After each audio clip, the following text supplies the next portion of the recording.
नमस्कार दोस्तों, संजय टेक्निकल ज्ञान में आपका स्वागत है। दोस्तों जैसे कि टेक्निकल से रिलेटेड हम वीडियो बनाते हैं और इलेक्ट्रॉनिक्स का जितना भी है, इलेक्ट्रिकल और इलेक्ट्रॉनिक्स से रिलेटेड जितना भी टाइप का मशीन है, उन सभी के बारे में वीडियो बनाते हैं। तो दोस्तों वीडियो अच्छा लगे तो लाइक, सब्सक्राइब ज़रूर करें और शेयर करें। दोस्तों आज हम सीखने वाले हैं फ्यूज़ के बारे में, कि आखिर में फ्यूज़ क्या होता है? और फ्यूज़ को कहाँ-कहाँ पे यूज़ किया जाता है और किस लिए यूज़ किया जाता है? क्या फ्यूज़ के यूज़ नहीं करने पे क्या काम नहीं होगा? या फिर फ्यूज़ इतना ही ज़रूरी है किसी भी डिवाइस को चलने के लिए? या फिर हाउस वायरिंग में हो या फिर किसी भी तरह का इलेक्ट्रॉनिक्स कंपोनेंट में हो या इलेक्ट्रिकल में हो, तो फ्यूज़ का क्या महत्व है? इसके बारे में आज जानेंगे, विस्तार से जानेंगे। वीडियो में बने रहिएगा और लास्ट तक देखिएगा। इससे आपका जो है फ्यूज़ के बारे में जो कि छोटा-सा मामूली-सा दिखने में फ्यूज़ होता है। लेकिन इसका काम के बारे में अगर आप समझेंगे, जानेंगे तो बहुत ही बोलेंगे कि ये पहले हमने आपका वीडियो नहीं देखा या फिर आप पहले क्यों नहीं वीडियो बनाए। तो आइए देखते हैं, जानते हैं इसके बारे में। तो जैसा कि यहाँ पे हमने लिख रखा है फ्यूज़, ठीक है? तो फ्यूज़ मेनली होता ये है कि एक तार होता है, ठीक है? उसी तार को बोला जाता है फ्यूज़। तो यहाँ पे हमने लिखा है कि फ्यूज़ का क्या काम होता है? उसके बाद में दूसरा नंबर में लिखा है हमें फ्यूज़ क्यों लगाना चाहिए? ये जो 2 क्वेश्चन है, सवाल है, ये मेन है, ठीक है? कि आखिर में फ्यूज़ का काम क्या होता है और क्यों लगाना चाहिए? ज़रूरी ही है या फिर ज़रूरी नहीं है? तो इसके बारे में समझेंगे। देखते हैं कि फ्यूज़ आखिर में होता क्या है? फ्यूज़ एक वायर का टुकड़ा होता है, ठीक है? और ये उसके ऊपर में हो सकता है कि ग्लास का जो है शीशा जो होता है, उसके अंदर में पैक हो और यहाँ से ये निकल रहा है। इसी को कहते हैं, क्या कहते हैं? फ्यूज़।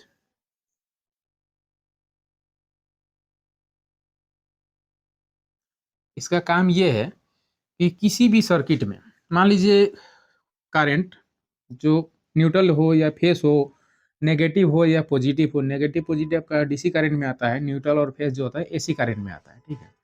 तो फ्यूज को एसी और डीसी करंट से कोई लेना देना नहीं होता है। फ्यूज का काम है कि एक तरफ से करंट इन होगा और दूसरे तरफ से क्या होगा? करंट आउट होगा। मतलब एक तरफ से ढुकेगा और दूसरे तरफ से क्या जो है करंट निकल जाएगा। अब ये 220 वोल्ट एसी भी हो सकता है या फिर 12 वोल्ट या फिर 24 वोल्ट कुछ भी हो, डीसी करंट भी हो सकता है, ठीक है? एसी हो सकता है या फिर डीसी हो सकता है। तो फ्यूज जो है किसी भी तरह से करंट को रोकने का काम नहीं करता है। मतलब यहाँ पे करंट जैसे आया 220 आया तो यहाँ पे 220 ही निकल जाएगा। अगर 50 वोल्ट आया तो 50 वोल्ट ही निकल जाएगा, ठीक है? ये हो जाएगा आउट।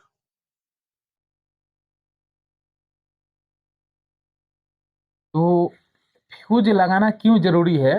पहला जो क्वेश्चन है, फ्यूज हम इसलिए लगाते हैं कि मान लीजिए कि किसी भी तरह से अगर यहाँ पे से 220 वोल्ट करंट जा रहा है, लेकिन क्या होगा कि सामने किसी भी तरह का जैसे मान लीजिए ये फेस जा रहा है और न्यूट्रल ये नीचे से जा रहा है। न्यूट्रल यहाँ से जा रहा है और फेस यहाँ से जा रहा है। तो इन दोनों में किसी भी तरह से अगर शॉर्ट सर्किट हो जा रहा है, किसी भी मशीन के कारण, कोई भी लोड के कारण, लोड कहने का लोड हम इसलिए बोल रहे हैं कि कोई भी सामान का वजन के बारे में जो होता है लोड, वो चीज़ नहीं है। मान लीजिए कि कोई मोटर है, ठीक है? ये मान लीजिए मोटर है। ये ब्लेड है, ये घूम रहा है और मोटर का जो कनेक्शन है इस तरह से है। तो मान लीजिए कि जो मोटर है वो किसी कारण से शॉर्ट सर्किट हो गया। तो शॉर्ट सर्किट कब होगा? जब न्यूट्रल और फेस आपस में मिलेगा, उस समय शॉर्ट सर्किट होगा। और मोटर के अंदर में शॉर्ट सर्किट कैसे होता है? तो उसके अंदर में कॉइल होता है। कॉइल को ज़्यादा हीट होने के कारण क्या होता है, उसके उस जो कॉइल होता है वो उसके ऊपर में एक कोटिंग चढ़ा हुआ होता है, एक लेयर होता है, वो पिघल जाता है। पिघलने के साथ में न्यूट्रल और फेस आपस में ज्वाइंट हो जाता है। ठीक है, मान लीजिए न्यूट्रल और फेस आपस में क्या हो गया, ज्वाइंट हो गया, तो ये शॉर्ट सर्किट बन गया। अब यही शॉर्ट सर्किट क्या होगा, एक चला जाएगा फेस में, ये फेस आ रहा है, और दूसरा जो न्यूट्रल है वो न्यूट्रल मान लीजिए यहाँ पे, सॉरी मैंने रेड से लिख दिया, कोई बात नहीं है, ये न्यूट्रल है। और अंदर में क्या हुआ है, मोटर में ये शॉर्ट सर्किट हो चुका है। तो शॉर्ट सर्किट जैसे होगा वैसे ही क्या करेगा, ये जो फ्यूज है ये गल जाएगा। ठीक है, ये टूट जाएगा, ब्रेक हो जाएगा। और ये जब टूट जाएगा तो फेस सप्लाई जो है यहीं तक आएगा, मतलब यहाँ से अगर टूट गया या फिर ये पूरा का पूरा ही टूट गया, पिघल गया, जल गया, गल गया, जो भी हो, तो करंट जो है न्यूट्रल तो जा रहा है, लेकिन न्यूट्रल जाने से ये कुछ भी नहीं होगा। क्यों? क्योंकि न्यूट्रल में जो होता है 0 वोल्ट होता है, 0 वोल्ट होता है। और जो भी वोल्ट होता है वो फेस में होता है।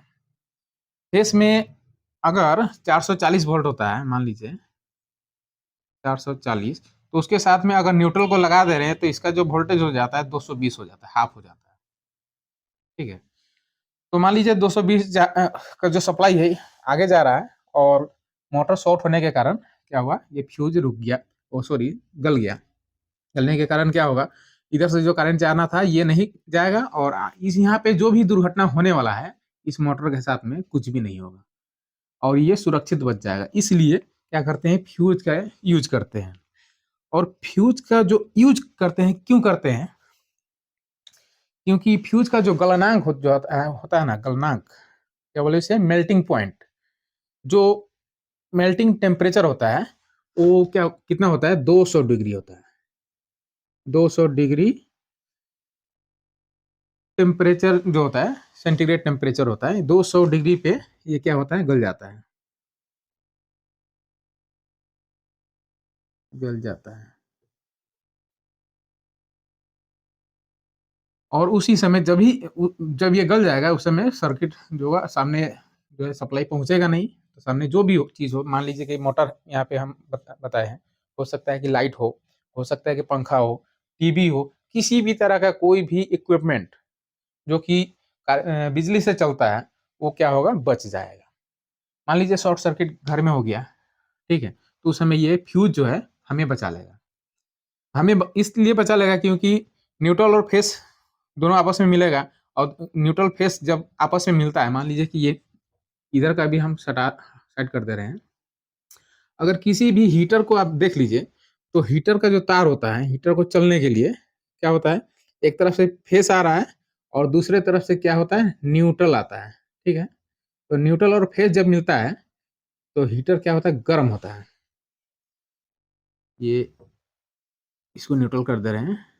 ठीक है, मान लीजिए ये हीटर है, तो हीटर का तार है, तो एक तरफ से न्यूट्रल देंगे, एक तरफ से फेस देंगे, क्या होगा, गर्म हो जाएगा। गर्म होगा तो क्या होगा, गर्म आसपास जो भी चीज है उसे गर्म करेगा। वहां अगर हवा है तो हवा को गर्म करेगा। अगर ठंडा का समय में अगर हीटर चला रहे हैं, उसमें फैन लगा हुआ है, तो वो क्या करेगा, गर्म हवा देगा। तो न्यूट्रल और फेस मिला तभी तो ये काम कर रहा है। काम क्या कर रहा है, ये हीट हो रहा है, लेकिन गल नहीं रहा है, ये शॉर्ट नहीं हो रहा है। क्यों? क्योंकि इसमें जो होता है नाइक्रोम टाइप का एक वायर आता है, वो लगा हुआ होता है। लेकिन फ्यूज में ऐसा कुछ नहीं है। फ्यूज में क्या लगा होता है, ये फ्यूज का जो वायर है ये बना होता है लेड से बना होता है। ठीक है, LED, लीड, और जो होता है जैसे कि टीन का जो मिश्रण होता है, उस मिश्रण से क्या होता है, फ्यूज बनता है, और ये एम्पियर के हिसाब से बनता है। तो कितने एम्पियर का फ्यूज लगाना चाहिए, मान लीजिए कि घर का वायरिंग है, तो घर का वायरिंग में नॉर्मल जो घर होता है जिसमें ज़्यादा लोड वाला कोई सामान नहीं है, मान लीजिए कि हेवी लोड वाला मोटर नहीं चल रहा है, एसी उसी नहीं चल रहा है, गीजर नहीं चल रहा है, तो वहाँ पे क्या होगा, मान लीजिए नॉर्मल है तो फैन चल रहा है, लाइट वगैरह चल रहा है, टीवी भी चल रहा है, मोबाइल मोबाइल चार्ज हो रहा है, वहाँ पे कितना एम्पियर का लगाना चाहिए हमें, फ्यूज जो होता है वो 10 एम्पियर से लेकर के 15 एम्पियर का फ्यूज हमें लगाना चाहिए, ठीक है। लेकिन मान लीजिए कहीं पे किसी घर में ज़्यादा लोड है, ठीक है, वहाँ पे हीटर भी चल रहा है, गीजर भी चल रहा है, एसी भी चल रहा है, मोटर भी चल रहा है, तो वहाँ पे ज़्यादा लोड लेगा, तो वहाँ पे क्या करना चाहिए, लोड के हिसाब से 20 से लेकर के 30 एम्पियर तक का जो फ्यूज होगा उसे हमें लगाना चाहिए। हाँ, कई लोग क्या करते हैं अपने घरों में कि बार बार फ्यूज अगर उड़ जा रहा है तो क्या करते हैं, वहाँ पे कॉपर जो वायर होता है, तांबा का जो तार होता है, उससे क्या करते हैं, फ्यूज में लगा देते हैं, ठीक है।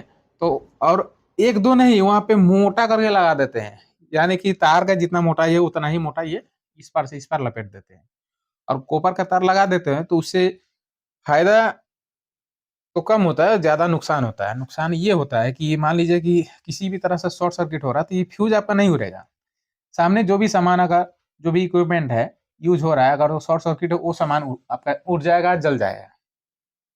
अगर घर में वायरिंग में इस तरह से लगा दिए हैं तो सामने कुछ भी हो रहा है इससे कोई मतलब नहीं है, क्योंकि अगर मान लीजिए कॉपर का वायर लगाए हुए हैं, ठीक है, तांबा का जो तार होता है, तो इसको अगर लगा दिए तो इसका गलना जो होता है, मेल्टिंग जो टेम्परेचर होता है कितना होता है, 1085 होता है, ठीक है, 1085 डिग्री सी, यानी कि टेम्परेचर पे ये गलता है। तो 1085 डिग्री टेम्परेचर जब तक इस पे नहीं लोड पड़ेगा तब तक ये गलेगा नहीं। तो 185 के पहले तो आपका जो भी सामने सामान है वो सब जल उल के कहानी खत्म हो जाएगा। तो हमें यहाँ पे कॉपर का वायर लगाने से बचना चाहिए और फ्यूज का यूज करना चाहिए। क्या करना चाहिए, फ्यूज का यूज करना चाहिए। इसीलिए फ्यूज सभी कंपनियां जो है घर का वायरिंग में हो या भी फैक्ट्री का वायरिंग में हो या फिर किसी भी तरह का बड़े प्रोजेक्ट में हो, सभी जगह क्या करते हैं, सबसे पहले फ्यूज लगाया जाता है। और बहुत सारे मशीन जो आते हैं उसमें भी फ्यूज लगाया जाता है, जैसे कि किसी भी मान लीजिए टीवी हो गया, टीवी के अंदर फ्यूज लगा होगा, एलईडी टीवी के अंदर लगता है, मतलब जितना भी इलेक्ट्रॉनिक सामान होता है उन सभी जगहों पे प्राइमरी जहाँ पे होता है ना, प्राइमरी साइड होता है और सेकेंडरी साइड होता है। तो जहाँ पे फ्यूज का प्राइमरी साइड में हमेशा देखिएगा वहाँ पे फ्यूज लगा हुआ था, कहीं कहीं सेकेंडरी साइड में भी फ्यूज लगाया जाता है। तो दोस्तों आज आपने समझा कि फ्यूज जो है, फ्यूज का यूज क्यों करते हैं, कहाँ पे लगाना चाहिए, कितना एम्पियर का लगाना चाहिए, लोड के हिसाब से लगाना चाहिए। तो मुझे उम्मीद है कि आपको जो हमने समझाया आपकी समझ में आया होगा। ठीक है, वीडियो को पूरा वॉच करने के लिए धन्यवाद। और मैं आपसे और एक जो है बात बोलना चाहता हूँ कि मैं अपना जो है इंस्टीट्यूट का जो ओपनिंग है कुछ ही दिनों में करने वाला हूँ, ठीक है। तो उसमें इंस्टीट्यूट में आपको ए टू जेड जो है, इलेक्ट्रॉनिक से लेकर इलेक्ट्रिकल जो भी है, हम जैसे जो जो काम करते हैं, जो वीडियो बनाते हैं, सभी तरह का उसमें जो काम है सिखाया जाएगा, ठीक है। जैसे कि हाउस वायरिंग, ये टोटल जो चीज़ होगा सभी प्रैक्टिकल पे आधारित होगा, ठीक है। थ्योरिकल भी होगा, प्रैक्टिकल 100% होगा। 100% करने का मतलब है कि आपको जो भी सिखाया जाएगा वो सामान पूरा खोल करके दिया जाएगा, सब चीज़ के बारे में समझाया जाएगा, आप खुद अपने हाथों से उसे बनाएंगे, इस तरह से सिखाया जाएगा। तो अगर आपको सीखना है तो एक काम कर सकते हैं, 2-4 दिन 10 दिन आप वेट करेंगे, मेरा वीडियो और भी आएगा उसको देखेंगे। उसके बाद में हम इंस्टीट्यूट का जब ओपनिंग कर देंगे उस समय मेरे नंबर पे, जैसा कि आपको इस स्क्रीन में नंबर शो हो रहा होगा, उसी नंबर पे आप हमें कांटेक्ट करेंगे और इंक्वायरी लेंगे, पूछेंगे कोर्स के बारे में, तो हम आपको बताएंगे। चलिए।